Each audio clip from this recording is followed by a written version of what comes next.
1절에서 11절입니다.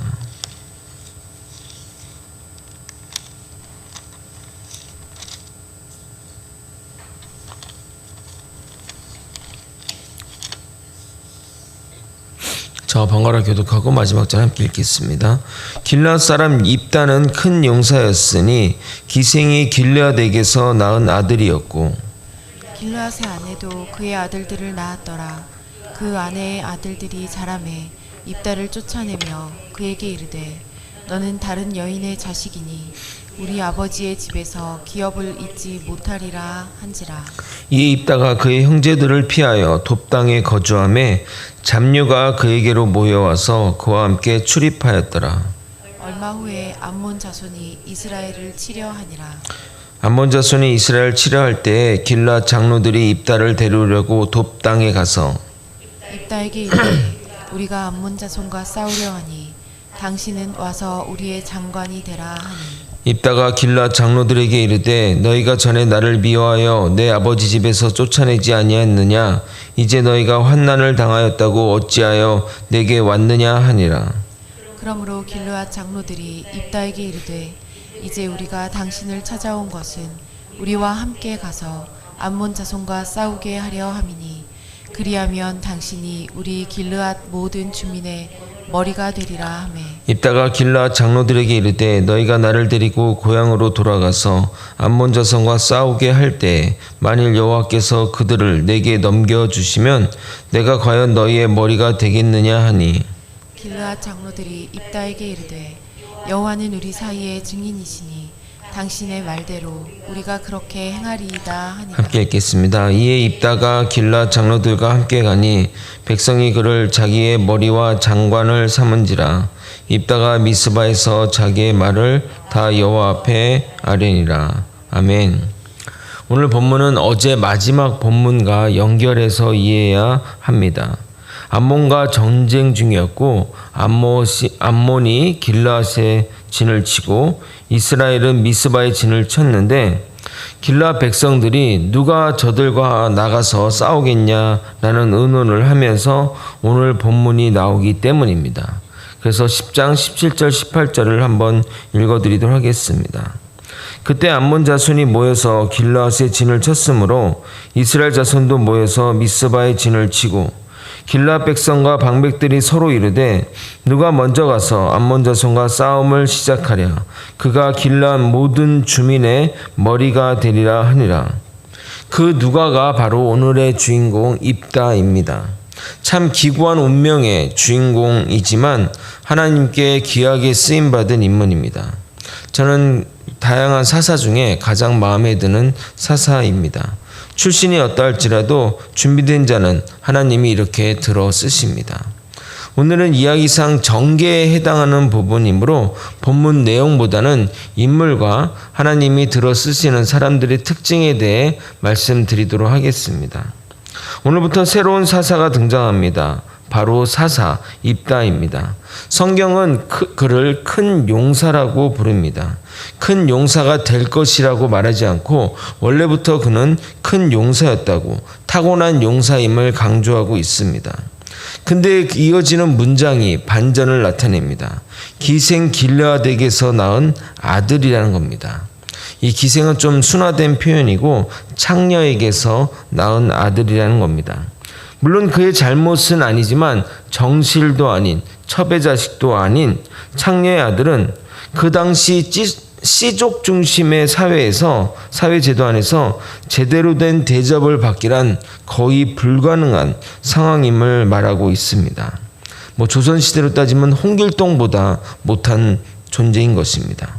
그러므로 그의 운명이 순탄하지 않음을 우리는 그의 출신으로만으로도 알 수 있습니다. 그가 이스라엘을 위기에서 구해낼 인물이 될 것이라고 생각한 사람은 누구도 없었고 심지어 본인조차도 믿지 않았을 것입니다. 그러나 하나님이 그를 쓰시기로 하셨기에 그의 출신과 환경과 배경은 전혀 중요하지 않은 것입니다. 그리고 역사를 보더라도 이렇게 불우한 환경의 사람들이 정말 위대한 인물이 되는 경우들이 참 많습니다. 물론 불안 환경 때문에 그저 그런 삶을 산 사람들이 더 많기에 이 불안 환경을 미워할 필요는 없지만 주어진 것을 어떻게 여기느냐가 그 사람의 인생을 좌우한다는 말씀을 드리고 싶은 겁니다. 태어난 것, 내가 태어나고자 하는 것을 내가 조정할 수 있습니까? 내가 뭐 누구 집에 태어나고 뭐 어떻게 태어난 것들은 결정할 수 있는 부분이 아니지만 내가 어떻게 살아가야 하는 부분, 내가 태어난 이후에 어떻게 살아가야 하는 부분은 내가 책임질 부분입니다. 내가 과거 이런 배경이 있기에 내가 지금 이렇게 사는 것에 대한 합당한 변명이 될 수 없습니다. 그러므로 그것에 대한 인식 전환이 필요합니다. 근데 그것을 기독교 교육이 해야 할 일인 것입니다. 첫째 아들 친구를 통해서 몇몇 아이들, 그러니까 첫째 아들의 친구들과 이야기를 나눴는데 제가 그들에게 꿈이 뭐냐고 물어봤더니 이렇게 얘기를 하더군요. 거제를 탈출하는 것이 꿈입니다. 라는 말을 듣고 좀 많은 생각을 좀 하게 되었습니다.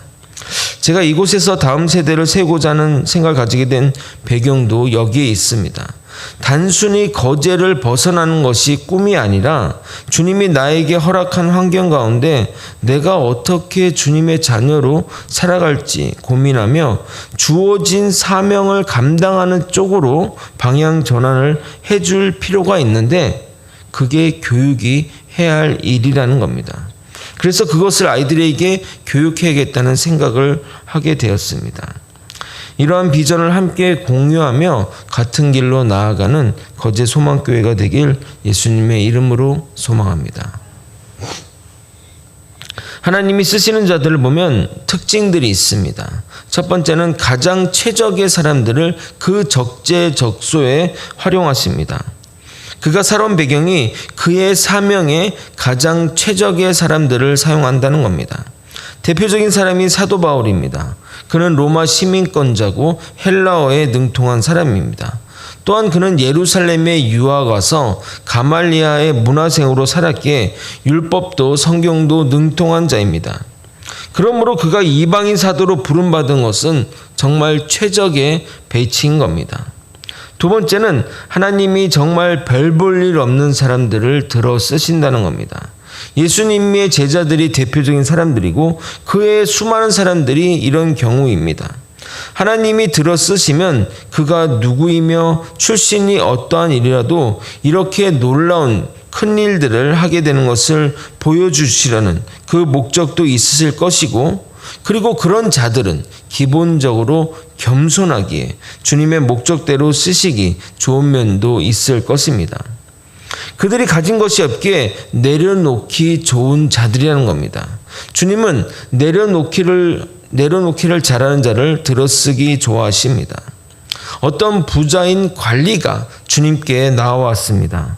부자면서 관리니까 고위 공직자의 부자인 사람이 예수님께 나온 겁니다.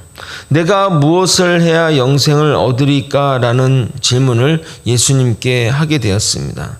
그것을 통해 그가 영적인 사람임을 우리는 알 수 있습니다. 죽음과 죽음 이후의 삶을 고민하는 청년이기 때문입니다. 그리고 그는 율법도 잘 지켰습니다. 그러자 예수님이 그에게 마지막 질문을 하게 됩니다. 내려놓을 수 있느냐? 라고 하자 결국 자신이 가진 것을 내려놓지 못하고 예수님의 제자가 되지 못했습니다. 아마 그가 예수님을 따랐다면 우리는 그 사람이 누구인지 알았을 것이고 주님의 큰일에도 크게 쓰임 받았을 것입니다.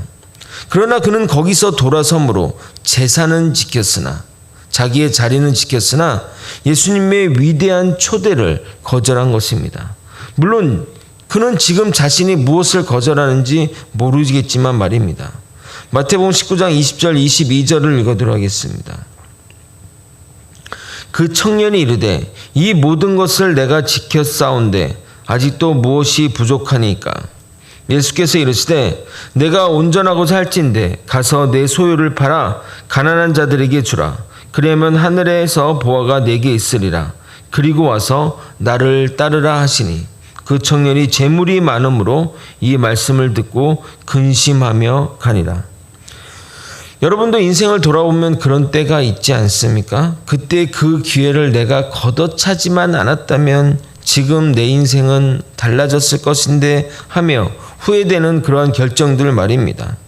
주님의 부르심도 그렇게 우리에게 다가올 것입니다. 물론 그 결정의 결과들은 하늘나라 가서 확인하게 되겠지만 말입니다. 만약 그것이 인생을 결정하는 그리고 영원한 운명을 결정하는 것이었다면 정말 천국에 가서도 그것을 걷어찬 것에 대해 후회할 것이라는 생각이 듭니다. 주님의 음성을 잘 들어서 주님의 부르심에 바로 아멘하며 나아가는 저와 여러분이 되시길 예수님의 이름으로 소망합니다. 기생 아들과 함께 유업을 물려받을 수 없다며 길앗 아들 즉 입다에게 이복 형제들이 입다를 쫓아내게 되었고 그래서 입다는 돕당에 나아가 살게 됩니다. 그의 주위에 불량배 또는 방탕한 자들이 몰려들었다고 기록하는 것을 볼 때 기본적으로 그는 용사이며 리더십이 있는 자임을 알 수 있습니다. 그리고 10장 마지막 절의 상황이 벌어진 겁니다. 길앗 지도자들이 어떻게 할까 고민하다가 입다에게 나아가 부탁을 하게 됩니다. 자신들의 군대 장관이 되어 저 암몬 족속과 싸워달라고 말입니다. 6절을 같이 한번 읽겠습니다. 6절을 읽겠습니다. 입다에게 이르되 우리가 암몬 자손과 싸우려 하니 당신은 와서 우리의 장관이 되라 하니 그러자 입다는 이렇게 얘기합니다. 아니 쫓아낼 때는 언제이고 이제 지금 나한테 부탁하냐며 거절조로 말을 하게 됩니다. 사실 쫓아낸 자들은 입다의 이복 형제인데 장로들에게 이렇게 말하는 것은 그들이 자신을 쫓아내는 일에 동의했고 동조했음을 알 수 있습니다. 집안 문제에 장로들이 관여했다는 것은 입다가 벌써 거기서도 영향력이 힘이 상당했음을 알 수 있습니다. 결국 공권력이 관여하여 그를 몰아낸 겁니다. 그가 나가라고 한다고 순순히 나갈 상대가 벌써 아니었기 때문입니다. 그러자 그 거절을 하자 장로들은 조건을 상향하여 제시하게 됩니다. 장관이면서 우리의 머리, 즉 지도자가 되라고 말합니다. 파격적인 제안이며 길앗 장로들이 얼마나 간절했기에 이렇게까지 부탁하는지 알 수 있는 장면입니다. 이에 입다가 다시 물어봅니다. 정말 나를 머리로 삼겠느냐 하자 그들은 하나님이 증인이라며 하나님 앞에서 맹세하게 됩니다. 이 부분을 성경으로 읽도록 하겠습니다. 한번 8절에서 10절 같이 한번 읽겠습니다. 그러므로 길앗 장로들이 입다에게 이르되 이제 우리가 당신을 찾아온 것은 우리와 함께 가서 암몬 자손과 싸우게 하려 함이니 그리하면 당신이 우리 길앗 모든 주민의 머리가 되리라 하매 입다가 길앗 장로에게 이르되 너희가 나를 데리고 고향으로 돌아가서 암몬 자손과 싸울게 할 때에 만일 여호와께서 그들을 내게 넘겨주시면 내가 과연 너희의 머리가 되겠느냐 하니 길앗 장로들이 입다에게 이르되 여호와는 우리 사이의 증인이시니 당신 말대로 우리가 그렇게 행하리다 하니라. 상황이 완전히 역전된 겁니다. 이 본문을 가지고 다니엘 기도의 김문호 목사님이 첫째 날 설교를 했습니다. 그래서 입다는 기생의 아들에서 이스라엘의 지도자로 우뚝 서게 된 겁니다. 이보다 더한 역전이 어디 있겠습니까? 입다는 하나님께서 자신의 변화된 상황을 고하며 주님이 이 전쟁을 승리로 이끌어 달라고 기도하게 됩니다. 11절을 읽어드리도록 하겠습니다. 이에 입다가 길앗 장로들과 함께 가니 백성이 그를 자기들의 머리와 장관을 삼은지라. 입다가 미스바에서 자기의 말을 다 여호와 앞에 아뢰니라. 하나님께 기도하면서 승리해 달라고 기도했다는 겁니다. 저는 입다의 이야기를 들으면서 생각나는 한 분이 있습니다. 일본의 기독교 정신이라고 할 수 있는 분이 두 분 있습니다.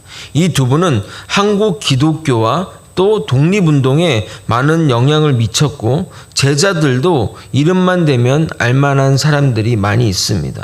함석헌, 김교신, 그 외에 직간접적으로 영향받은 사람들이 참 많습니다. 한 분은 바로 우찌무라 간조이시고요. 또 한 분은 가가와 도요히코 목사님이십니다. 가가와 도요히코 목사님은 고베시 고위 공직자와 기생 사이에서 태어난 아들로 아버지에게 입양이 되었습니다. 그러나 4살 때 아버지가 죽고 5살 어머니마저 죽자 본부인 아래서 의붓 형제들과 살았다고 합니다. 그러니 얼마나 힘든 삶을 살았겠습니까? 그런데 12살 되던 해에 담장 밑에 이렇게 쪼그려 앉아 있었는데 그 앞을 북을 치며 나팔을 불며 지나가던 전도 행렬이 있었습니다. 예수를 믿으면 당신도 하나님의 자녀가 될 수 있습니다. 라는 전도자의 소리에 그는 정말 몇만 볼트의 전압이 감전된 충격을 받았고 전도자에게 다가가 물었다고 합니다. 나 같은 기생의 자식도 첩의 아들도 하나님의 아들이 될 수 있습니까?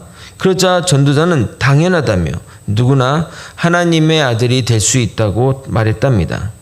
그때부터 누군가 자기의 이름을 부르면 내 이름은 가와와 도요히코로 하나님의 아들입니다. 나는 이제 기생의 자식도 아니고 첩의 아들도 아닌 하나님의 아들이랍니다. 라고 했답니다. 우리의 출신 성분과 과거는 전혀 중요하지 않습니다. 왜냐하면 우리는 예수님을 믿음으로 하나님의 자녀가 되었기 때문입니다. 하나님이 쓰시고자 하면 나라의 지도자도 될 수 있으며 무엇이든지 될 수 있습니다. 이 사실을 믿고 따라가는 저와 여러분이 되시길 소망합니다. 말씀을 정리하겠습니다. 우리의 능력과 환경과 배경은 우리를 힘나게 하기도 하고 힘들게 하기도 합니다. 그러나 타고난 것은 내가 어떻게 할 수 있는 영역이 아닙니다. 그것에 매여 불행한 인생을 살기보다는 하나님이 앞으로 나를 위해 어떤 일을 하실지 기대하며 살아가는 것이 믿음의 사람들의 삶인 것입니다. 우리가 그 기대를 저버리지 않고 준비된 자로 열심히 살면 반드시 하나님은 우리의 삶을 역전시켜 주실 것입니다. 이 믿음 잃지 않고 끝까지 주님 바라보며 나아가는 저와 여러분이 되시길 예수님의 이름으로 소망합니다. 기도하시겠습니다. 하나님 아버지, 하나님을 믿으며 하나님이 역전시켜 주실 그 인생의 삶을 바라봅니다. 주님, 내가 준비된 자로서 하나님을 따르다 하나님에게 귀하게 쓰임받는 믿음의 사람들이 되게 도와주옵소서. 전도를 잘하는 자는 전도로 쓰임받고 교회 봉사와 여러 가지 일들을 감당하는 자는 하나님의 그 사명에 맞게 쓰이고 또 여러 가지 교회 사역들과 하나님의 일들을 부르신 대로 아멘하며 나아가며 소명 감당하는 우리 모두가 되게 하여 주시옵소서. 결코 뒤로 물러서지 않고 주님의 부르심에 당당하게 아멘하며 나아갈 수 있도록 역사하여 주시옵소서. 사랑이 많으신 예수 그리스도 이름 받들어 기도드리옵나이다. 주기도문으로 예배를 마치겠습니다.